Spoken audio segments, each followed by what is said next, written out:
asalaamaaleykum wa rahmatullah mbokki jullit yi mbokki taalibe yi ba léegi rek ñu ko ànd ak soxna maam Issa Mbacke Ahlu Café bintam Serigne Modou Fatar mu Cheikh Massamba si jotaayal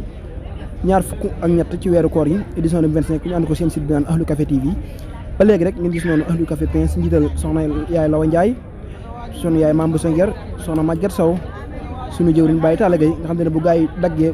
ba daal di koy diw ba noppi rek dañu koy daal di jébbal Baye Talla Gueye mu daal di koy réglé daal di koy jébbal ñi nga xam ne ñoo nekk ci commission yi ngir ñu mën koo yóbbu ci li nga xam ne moo di lal yi macha allah gis na mburu mi nekk noonu Baye Talla nekk noonu macha allah ñu ko jaajëfal baax waaye gis noonu personnel café gi nekk noonu si njiital jëwriñ Serigne Dame Café di responsable bi nekk noonu waaye nag ginnaaw nga xam ne mbokk taalibe yi suukar nañ ba noppi waaye nag nekk ci machine bi ngir fas yéene tàngal café gi ngir mën koo jébbal mboolem ñi nga xam ne ñoo nekk ci kër Serigne Touba yi commission yi ngeen gis jëwriñ Serigne Dame Café macha allah mu nekk noonu ci machine bi waaye di tàngal café gi ñu koy jaajëfal baax ak mboolem personne bi nga xam te ni ñoom la àndal ñu jàppale soxna maam Issa Mbacke Ahlu Café ci liggéey bi ci koor gi macha allah waaye gis ngeen teraanga yi am solo yëpp rek dara tax ko lu mbokki taal bi nga xam te ni yàlla dogal na ñuy ñëw ci kër Serigne Touba gi waxtu dog bu jotee nga xam ne duñu am fenn fuñ jëm lu dul kër Serigne Touba ngir fas yéene amal li nga xam ne moo di dog bi macha allah gis ngeen teraanga yi am solo yëpp rek mbokki taal bi ñoo koy jaante waaye soxna maam Issa Mbacke nekk noonu ñu di koy jaanal baax mu yàgg fi loolu te ànd ak wér liggéey bi am na solo macha allah gis noonu rek waaye Ahlu Café Touba li nga xam te ni Ahlu Café Touba yokk ba nekk noonu jiital jëwriñ sunu yaay Fat Diagne ndeysaan gis noonu soxna maam Diarra Mbacke fekkoog jàmbaar waaye nañ gis noonu rek kon xam na ne waxtu bi bu jotee moom daanaka mbokki taalib yëpp dañuy daal di toog ci li nga xam ne moo di lali ndax kon xam na ne minute yu néew incha allah moo des ngir ñu amal li nga xam te ni moo di ndog li macha allah gis lal yi nekk noonu xéwal yi nekk noonu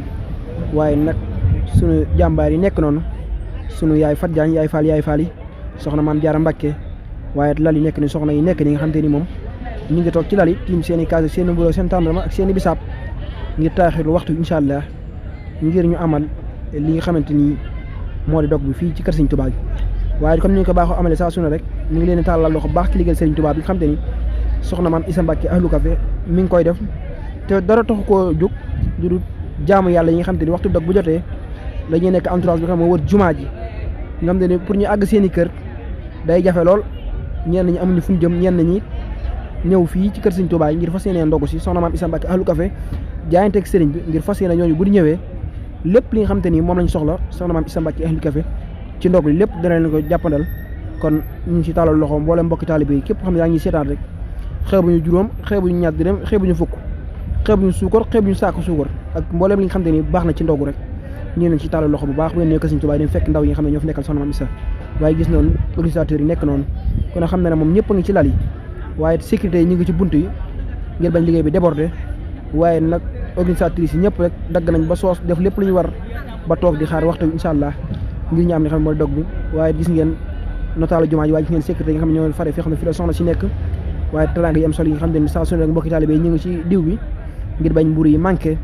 ñu leen jaajëfal baax ci liggéey bi nga xam ne ñu ngi koy jàppale soxna maam Issa Mbacke Ahlu Café waaye ku ne xam ne notaal bu am solo bii koy xam ne jàmbaar yi soxna maam Diarra Bousso bi ñuy soxna maam Issa Mbacke Ahlu Café bindam Serigne Modou Fatar mu Cheikh Massamba di la lion yi désert de Sarsara jàmbaar yi soxna maam Diarra Bousso bi